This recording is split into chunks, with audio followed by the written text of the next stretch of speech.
that once upon a time, over recent decades, we had what was called globalization, a kind of global reconstruction, you might even say, of the economy, where we all became interdependent, one upon the other, every corner of the world tied in, linked in, intertwined with every other.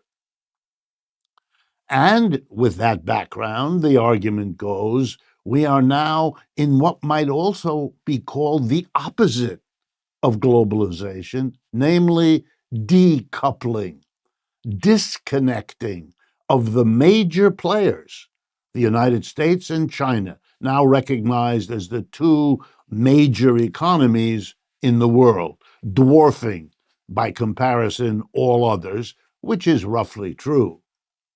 And that these two economies, these two economic giants, are disconnecting with one another, decoupling.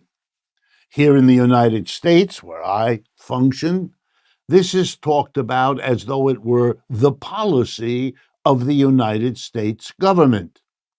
Janet Yellen, the Treasury Secretary, has pretty much said so. So have many others. When it has been pointed out that this doesn't seem to be going on anywhere except in the minds and mouths of these officials, they walk it back a few steps and refer not to decoupling, but to de-risking. This is making something out of nothing because it's really not different. The idea is we are not going to risk being coupled with China, and we presume the same on their side. I want to argue that this is an important topic, but I want to do so by beginning with a clear sentence. It's false. It's not true. It is an ideological argument. It's public relations. It's appearing to be doing something you think your public wants to see you do if you're a leader, but it's not something you can do, or even want to do, or even dare to do. That's the reality, and I'm going to make that case because it's very, very important about our future, including our ability to survive into the future. Here we go. Is it going on? Is it in fact the case that the United States and China, and alongside them their respective allies, are disconnecting one from the other in a major, meaningful sense? I think the answer to this is a straight out no.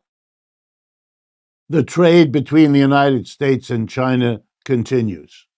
There's no dramatic reduction at all. In many cases, no reduction, in fact, expansion. Likewise, the flow of investments from America into China continue and grow. And likewise, the flow of investments from China into the United States continue to grow. The businesses that are involved, both private and public enterprises, shrug their shoulders when asked, gee, how is what you're doing consistent with decoupling or de-risking? They shrug their shoulders as if to say, that's politician speak. There's nothing to do with us. Let me get at this same point in another way. We've had efforts at decoupling, verbal announcements. Donald Trump, in the 4 years he was president, waged what he called tariff wars and trade wars against China. If so, it's very hard to define winners and losers of this war. The Biden administration basically continued most of what Trump began, indicating that Republicans and Democrats both like to talk about decoupling and to show their ideological muscles by talking it up and asserting that they were punishing China. Trump made a fool of himself by constantly telling the people that it was the Chinese who paid the tariffs that he attached to Chinese imports, not understanding, as every freshman in college economics classes understands, that tariffs are paid by the importers, and those would be American companies, not the Japanese, and not the Chinese either. My apologies. Then there was the attack on the Huawei Corporation. There we were slapping the Chinese, arresting the executives. That didn't make any difference either. Huawei went on to do very well and recently announced that it had come up with a new supercomputer chip as good or better than anything made in the United States, which goes to show you it didn't make much difference. And Huawei is finding customers all over the world for the chips that will be used to produce the goods that the Americans will import the way they always have. There isn't much to it when you look close. Then there's the public relations stunts. Trump did it, Biden does it, their officials do it. It goes like this. You stand in front of cameras with a shovel in your hand somewhere in the United States, and you talk about reshoring. You know what that means? Taking an enterprise that once was abroad and bringing it home. Yes, there are some examples of that happening, just like there continue to be lots more examples of movement the other way. Decoupling, de-risking, it's mostly a fraud.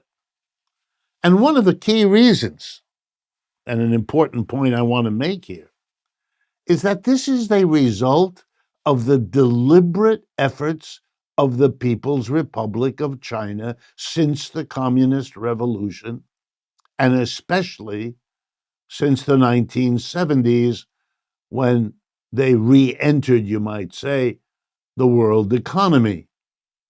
Here's what they've tried to do, which, by the way, many countries try to do. They just haven't been as successful as the Chinese. They look around the world and they say, wow, the United States, Western Europe, the powerhouse, the G7, US, UK, France, Germany, Italy, Canada, Japan, they really have the world economy sewed up. They produce everything. They sell it around the world. They have distribution systems in place. How are we, relative newcomers, having been colonies or semi-colonies before, now we're independent, how are we going to break into a world economy dominated by the capitalist West? Well, the answer, and by the way, Japan did this a few decades earlier. What you have to do is come up with the following. You have to either find new things to produce, that's kind of hard, people's tastes around the world having been shaped by 300 years of Western capitalist development, or, and here's where it goes, you have to produce what the West is already producing at a better quality or a lower price, or best of all, both. And that's what they set out to do. And what we're viewing is a world economy changing because one of them has done it in a way and at a speed never seen before. The People's Republic of China. Other countries are doing it. Vietnam is doing it, to pick one. Bangladesh, in its way, to pick another. And there are many others. Mexico is another one. But the Chinese outshine them all. The Chinese went to work to become the export powerhouse of the world economy, producing virtually everything, either better quality or lower price, or both. And if you have a capitalist world economy of competing buyers and sellers, the action is going to go where the quality is the best and the prices are the lowest, and that has been China. So what China has done is challenge the West. The decoupling noise is mostly noise as people come to terms slowly and with much denial, come to terms with what the Chinese have achieved, which is a powerhouse status. And there are reasons why it wasn't seen before. I'm going to give you a couple. The Chinese could produce good or better quality at a lower price, but that still left them with a problem. How do you distribute? How do you let even people know in a practical way that you have something that's a better quality at a lower price? You need a distributor. China found distributors in the capitalist West, where the market was. Walmart is unthinkable without China. Walmart's rise to be the dominant retail outlet in the United States was possible because they brought to the American people the better quality, lower price Chinese output, which could never have reached the United States market, could never have found the buyers without the partnership with Walmart, which they don't want to see end, and which they do nothing to undercut. They rather undercut any reality to decoupling because it's not good for their bottom line. So no, we're intertwined more than ever, and cosmetic efforts to undo that go nowhere. They haven't under Trump, they haven't under Biden, and they don't appear to be. That decoupling is a mirage, is a make-believe, is a posturing of politicians, but not an underlying reality. With an argument like that, it is necessary for me to answer the question that I'm hoping is in your mind, namely, why the pretense? Why go through all of this noisy decoupling, de-risking nonsense when the underlying reality is as I've described it? A very important question, and I'm going to answer it.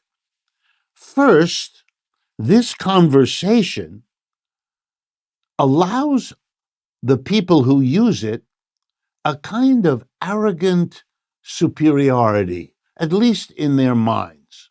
What do I mean? Well, this notion of decoupling, especially when you put it as a policy objective of the United States from the president on down, implies a wonderful notion that isn't true, but it is very comforting, that the United States and its allies are in a very powerful position. They can simply decouple from the rest of the world, parts of it, all of it, because we are so powerful and so self-sufficient that when we decouple, it will not have a serious impact on us. It might make a problem for them, which may make them change their ways, because they're going to suffer, but we aren't. This isn't true, but it makes you feel powerful. And it once was true. When, for example, after the Russian Revolution in 1917, the United States and Western countries refused to trade with the Russians, refused to buy things from them, sell things to them. It hurt. It hurt the Russians, not much the United States or Western Europe. Russia had been too poor to be a major market for much of anything. Even after the communists seized power in their revolution in China in 1949, one could put aside the economic relationships with China because of its poverty and despite its huge size. So there were in the past situations where a super powerful United States and its allies could decouple from the rest of the world and think that causes them a lot of grief, but not so much here. But this isn't true anymore. The 1980s and 1990s and the first decade of this century have been times when everything we own and buy in our country is indirectly or directly using up Chinese products. The Chinese economy is everywhere. Even when we're talking about trade between the United States and parts of Asia, Africa, Latin America, if you look closely at what is bought from that country there, it turns out that's bought from them because they have a way of using Chinese inputs in the production of what we in America buy from them. The lines of dependency, the supply chains, whatever you want to call them, are deep, long built up over decades, and not at all dispensable. And I won't even go into the rare earths, as they're called, that are only found under the surface of China and nowhere else, and that are crucial for modern economies. There's yet another way this decoupling is a kind of ideological cover. And this has to do with the way capitalism develops, which we need to keep in mind here, not to be fooled. Capitalism, as Karl Marx taught, is a system that develops unevenly. It always has. Profit draws an investment to a particular place. It grows, it develops, and after a while, the rate of profit falls in the places where investment is concentrated, leading investment to go someplace else where it hasn't fallen yet. You all know that because it's the history of capitalism everywhere. Again, I'm going to use the United States. Once upon a time, the center of capitalism in the United States was in New England. The states of Massachusetts, Connecticut, New York, maybe into the mid-Atlantic, Pennsylvania. And then later, industry faded there. Many of the towns and cities in New England today have standing brick factories that have not been used for many decades. They sit there as monuments to capitalism's uneven development. Then we had an explosion of industry in what we now call the Midwest. Youngstown, Ohio, where I was born, was once the center of a thriving industry of iron and steel manufacture, feeding into the automobile explosion in Detroit, the center of American capitalism for much of the second half of the 20th century. Now, Detroit is a disaster city, large parts of it uninhabitable. Same for my hometown, Youngstown, for much of that area. But why? Because capitalism develops unevenly. It went to the South, the Southwest, California, and so on. Well, you know, the unevenness is not contained inside the United States. It's international. The last 40 years have seen uneven capitalism move out of the United States to other parts of the world that were as eager to attract American capitalists as Midwesterners were to attract the New England capitalists, or the California folks to attract the Midwestern capitalists. So that happened. Capitalism moved where the profits took it. They did that inside U.S. boundaries, and they did it globally. I want to stress There's no conspiracy here unless you think of capitalism as a conspiracy. It's the way the system works. It's true if you don't like the outcome, for example, the reality we're talking about, which is that capitalists left their old centers, North America, Western Europe, Japan, and moved to the more profitable new centers, China, India, Brazil, and so on. And this was a conscious deal made by both sides, just as the Midwestern politicians created conditions they hoped would lure the New England industrialists to move to the Midwest, which they did.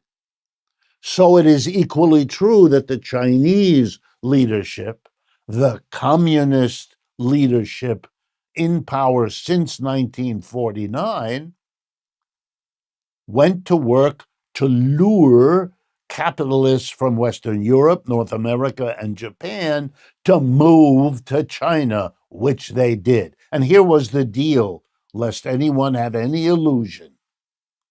The Chinese offered two vital advantages. Number one, a disciplined labor force, much cheaper than the labor force in Western Europe, North America, and Japan. Number two, being a huge country developing itself rapidly, they offered the fastest growing market for goods and services that the world had and has, because it's continuing. Every capitalist knows that if you want a future, you go where the wages are the lowest and the market is the fastest growing. And that's been the People's Republic of China. So the Chinese said, we'll make you a deal. We'll give you, the capitalists in Western Europe, North America, and Japan, we'll give you access to our cheap Chinese labor and our rapidly growing Chinese market. In return, we want you to bring your investments into China and, where applicable, your advanced technology also. It is childish not to understand that this policy, which now has created the powerhouse of the Chinese economy, is either something odd, something strange, something secret, something conspiratorial. It's none of those things. It is the normal workings of capitalism's intrinsic, uneven development. But if you can't admit that, if you don't want to tell the American people that the rise of China and the relative decline of the United States are a product of capitalism, because you fear that the correct conclusion will be drawn that if you don't like the outcome, it's the system you got to change, well, then you have nothing to come up with except a conspiracy that the Chinese are stealing technology. They made the deal clear. Nobody held a gun to anybody's head. You went to China, you shared your technology because you got cheap labor and a growing market. And you didn't have to go, and you went because you made a lot of money doing it. And that's the story of capitalism anyway, all the time, everywhere. Okay, now the conclusion. Once upon a time, there was a country that tried to stop this capitalist process. It was called Great Britain, and it was angry that a small colony in North America didn't want to play ball. They wanted their own development. They wanted unevenly to grow. So there was a war, but the little colony won the war, the Independence War, creating the United States. The British lost.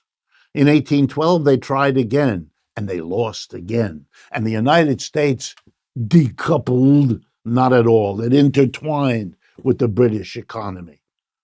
The United States' great export, cotton. The British economy's great import, cotton. The British economy's great export, cotton textiles, clothing. That's how the British Empire became as powerful as it did. An intertwined, not decoupled.